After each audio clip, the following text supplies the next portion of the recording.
This is episode 28, the subject. Now in the last video we learned that in addition to different word and phrasal classes, words and phrases also perform a function in English. We learned what these functions were: subject, verb, object, being the direct object and the indirect object, complement, with the subject complement and an object complement, and down here, adverbial.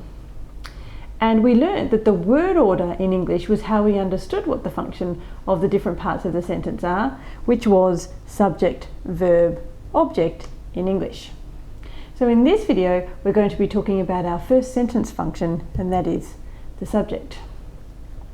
So when we look at a simple sentence, its most basic division is the subject and the predicate, where the subject is the noun phrase at the beginning of the sentence before the verb, and the predicate is the verb and the rest of the words that follow. So here are 4 sentences that we can look at and divide up into their subject and their predicate. You can have a go too. Number 1, Alice thought she might as well wait. So if we look at that, Alice is the subject because it comes before the verb thought. It's the noun phrase all by itself. So Alice is the subject and thought she might as well wait is the predicate. Number 2, I'm not myself. Now this is a bit tricky because I'm is contracted together, but I'm is actually I am, where am is the verb. So I is the subject, and it of course is a noun phrase. It's a pronoun. Okay, I, so that's our subject, and not myself is the predicate. And let's have a look at the next one. The caterpillar and Alice looked at each other for some time. So who's looking at each other for some time? Well, the caterpillar and Alice are. So the caterpillar and Alice, even though there's more than one participant in this particular noun phrase, there's the caterpillar and there's Alice, it's still one, the whole thing together is still the subject because it's the noun phrase together. And then the predicate is looked at each other for some time. And finally, the griffin lifted up both its paws in surprise. So in this situation, the griffin is the subject and lifted up both its paws in surprise is the predicate. Okay, so now that we've had a go at breaking sentences up into their subject and predicate, we can come up with the following conclusions about the subject.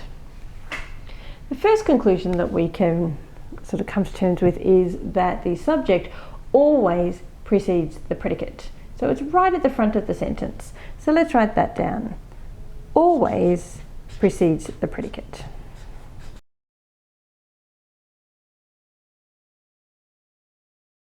The second conclusion that I think we can come to is that the subject, as I have actually mentioned earlier, is an obligatory part of the simple sentence.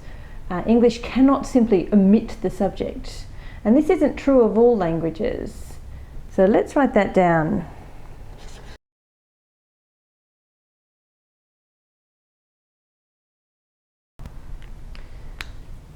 Okay, so the subject is in fact so obligatory that in some sentences a word is placed in the subject position like it and there, which actually have no specific meaning but are needed for the specific functional purpose of filling the subject position.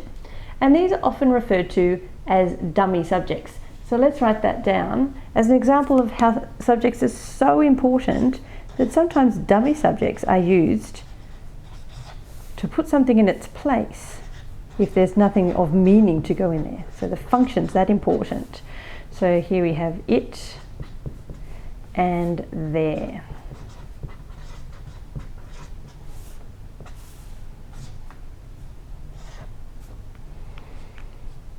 Having said that, we do need to be aware of the imperative sentence. Now, we are going to talk about the different sentence types very soon, but this is a type of sentence that does have a hidden subject.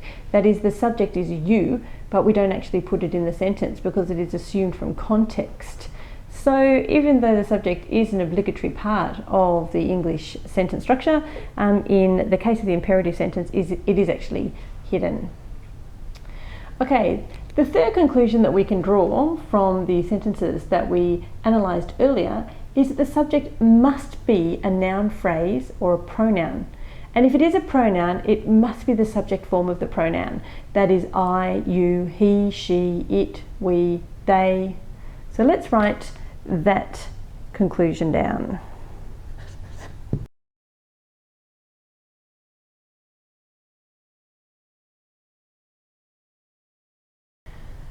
Now, the final conclusion that we can draw from this is perhaps not the most apparent based on the examples that we did, but true regardless, and that is that the subject determines the verb. So we'll write that down.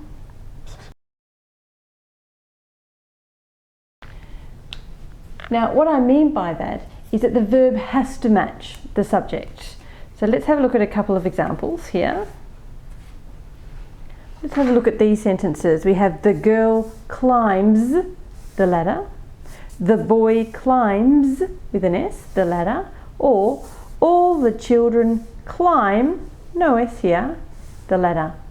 So this S is here to show that we're talking about third person singular, the girl, the boy, but we don't have the S here when we're talking about plural. Now we did look at that when we're looking at verbs.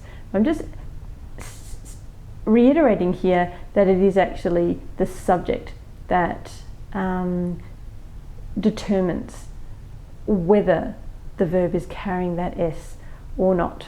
Or if we have a look here, I am a teacher, you are a teacher, he or she is a teacher, and all of us or all of them are teachers. In this instance, it's the copula. We will actually have a little look at the copula a bit further down the track, and as you can see, it has more different forms, but all of them are responding and changing, determined by what's been said in the subject. And that's what I mean by the subject is controlling the verb or determining what the verb is. Okay, now while this last point seems fairly self-explanatory, it does become a little more complex when we consider that there might be more than one verb following the subject. So, which verb does the subject change? Which verb does it affect? And we'll have a little clue here, and we'll look really much deeper into this when we do our next video, which is in fact on finite versus non-finite verbs. Okay, so until then, thanks for watching The Language Code.